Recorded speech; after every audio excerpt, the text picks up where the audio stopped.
Yeah,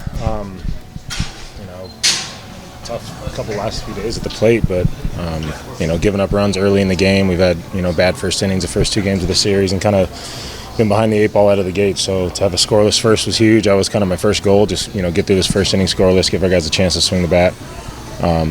But yeah, just big for us momentum-wise going into Colorado. It's a place we haven't necessarily played great the last handful of years, but I think the way our lineup shapes up, I think we got a different team coming into there this year. So yeah, get a little momentum before we go.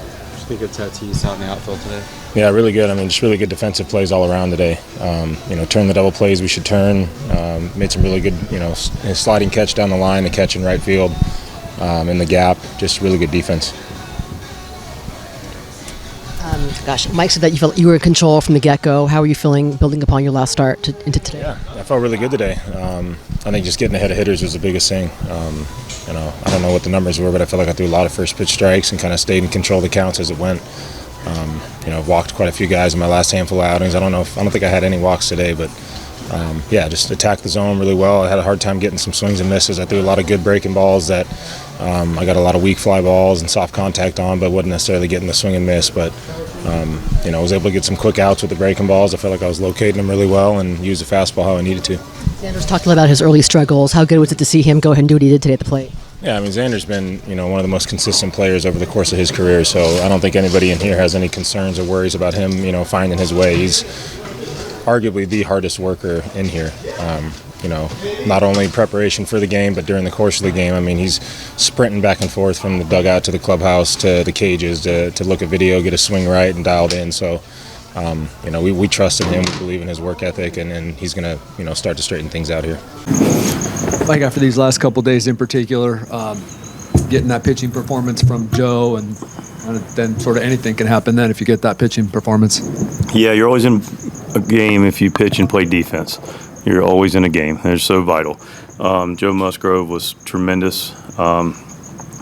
Controlled counts, both sides of the plate, life on the fastball, good slider, good curveball. He was just in control the whole way. It was masterful.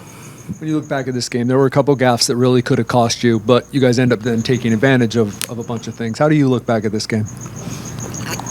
Well, my glass is more than half full, and I choose to look at the good stuff, but I'm not going to ignore some of the things that didn't happen on the execution side that need to be cleaned up.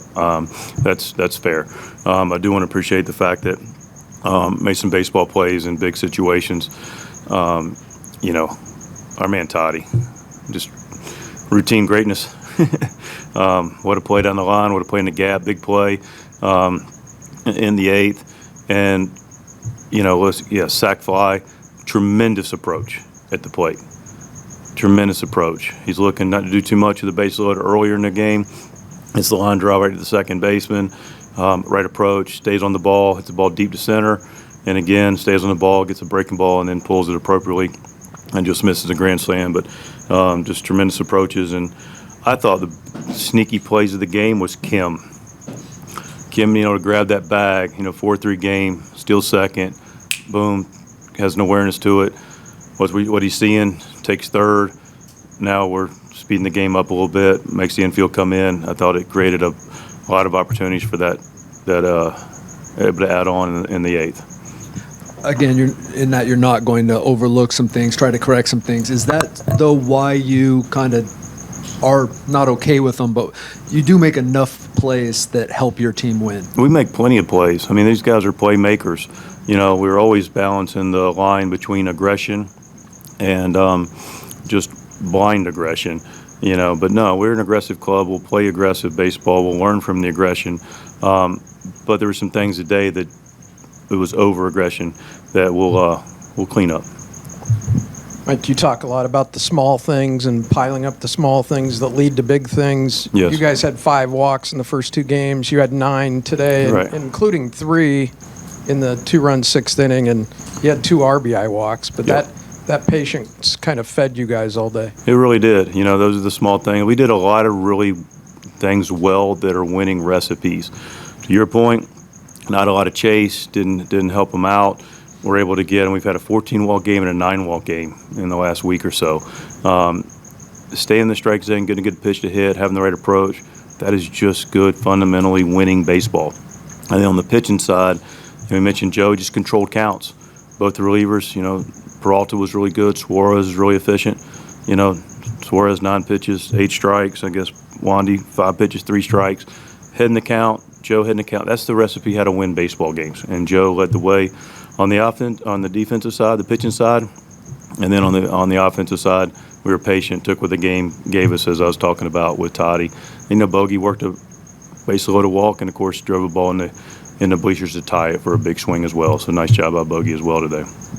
How important is it in a long season to, you talk about wins, but how important is it in moments not to let 3-game losing streaks become 4-game streaks, and coming off winning 3 series in a row heading in, and you limit the damage here with a win today?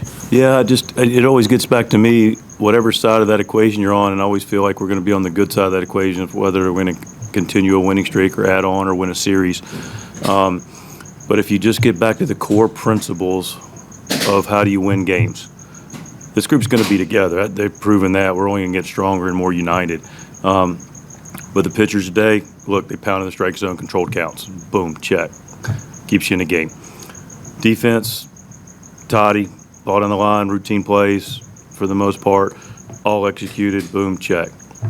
Offense, good at bats, not giving in, right approaches in big situations. You line out, that's the game. Take your walks, 9 walks, boom, check. And you look up into the game, base runner, mentioned Kimmy, grabs the bag, grabs third based on what he sees, boom, check, end of the day, 6-3 ball game, Padres win. So it's just a matter of making sure that those things are in check, easier said than done, but being attention to those components. We do them enough, we win games, you do it consistently, you stay on a good side of streaks. You mentioned Xander's day. Where's he at from your perspective in terms of turning things around? I think he's pretty much there. He came in 2 nights ago and just had a brief conversation with him, and it was just he's such a pro. He knows who he is. He knows what he's capable of. No one likes to struggle, but when you do struggle and you have a point of reference to be able to get yourself out of it and know, hey, I got this, and you got the ability to back it, and it's just about getting back to appreciating what you're doing well and having the right approach, which is what he has, that it's going to turn right around the corner.